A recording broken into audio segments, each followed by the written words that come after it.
დროა გავეცნოთ კლასებს და ობიექტებს C++-ში. რა არის კლასი? მარტივად რომ ვთქვათ, კლასი წარმოადგენს ერთგვარ შაბლონს, რომელიც განსაზღვრავს იმას, თუ როგორი სახის ობიექტი უნდა შეიქმნას. კლასში ჩვენ გვაქვს მონაცემები და კოდის ფრაგმენტები, რომლებიც იყენებენ ამ მონაცემებს. ეს მონაცემები წარმოდგენილი არის ცვლადების სახით, ხოლო ის კოდის ფრაგმენტები, რომლებიც ამ მონაცემებს იყენებენ, არიან ფუნქციები, რომლებიც გვაქვს ჩვენ კლასებში. მოდი ჩვენ დავიწყოთ ძალიან მარტივი მაგალითით და შევქმნათ პირველი ძალიან მარტივი კლასი. ამისთვის გავაკეთოთ ფაილი და დავარქვათ მას proc.cpp. კლასში არსებულ ფუნქციებს და ცვლადებს ხშირად უწოდებენ კლასის წევრებს. კლასის წევრები შეიძლება იყვნენ private ან public. თუ ეს რას ნიშნავს, ამას ცოტა მოგვიანებით ვნახავთ ჩვენ. ახლა კი მოდი შევქმნათ ჩვენი პირველი კლასი ძალიან მარტივი და ეს იყოს person კლასი. ჩვენ რომ კლასი შევქმნათ, ამისთვის ვწერთ ესეთ სიტყვას class, შემდეგ ვწერთ კლასის სახელს, ამ შემთხვევაში ეს არის person. შემდეგ ხსნით ესეთ ბლოკს და ბოლოში ვსვავთ წერტილ მძიმეს. აი ამის შიგნით უკვე აი ამ ბლოკში რასაც მოვათავსებთ ჩვენ, განსაზღვრავს უკვე აი ამ კონკრეტულ კლასს.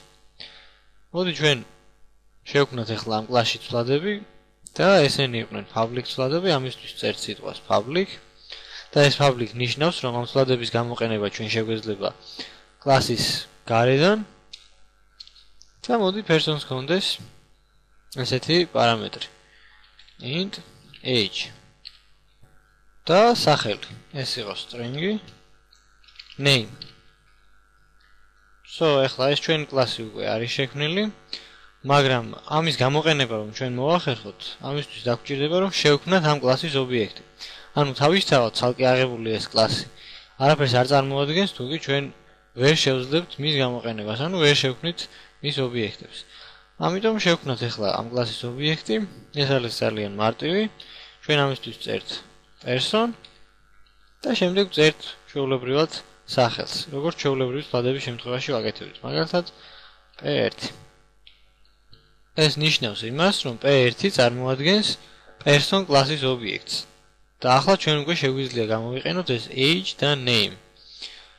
ამისთვის როგორ შეგვიძლია მოვიქცეთ ახლა ჩვენ?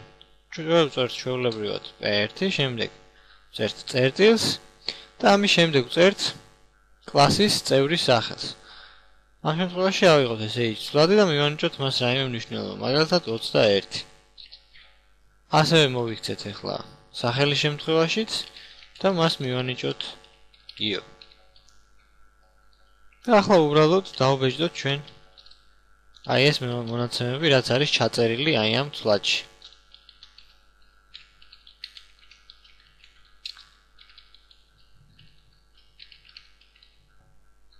დავაკომპილიროთ და გავუშვათ. და მართლაც როგორც ხედავთ, აგვიბეჭდა 21 და gio. ახლა ჩვენ აქ უნდა თქვათ ერთი ესეთი ძალიან მნიშვნელოვანი რამ. აი ეს ცვლადები age და name არიან განსხვავებული ცვლადები სხვადასხვა ობიექტებისთვის. ანუ თუკი ჩვენ კიდევ შევქმნით ახლა person კლასის ობიექტს p2-ს, ამ შემთხვევაში ჩვენთვის აი ეს age და name ცვლადები იქნება განსხვავებული p1-ისთვის და p2-ისთვის. მოდი ამის საილუსტრაციოდ მოვიყვანოთ აქვე მაგალითი და p2-ის age-ს მივანიჭოთ 30 და p2-ის name-ს მივანიჭოთ nika დავუშვათ. და შემდეგ დავბეჭდოთ უკვე ეს მნიშვნელობები.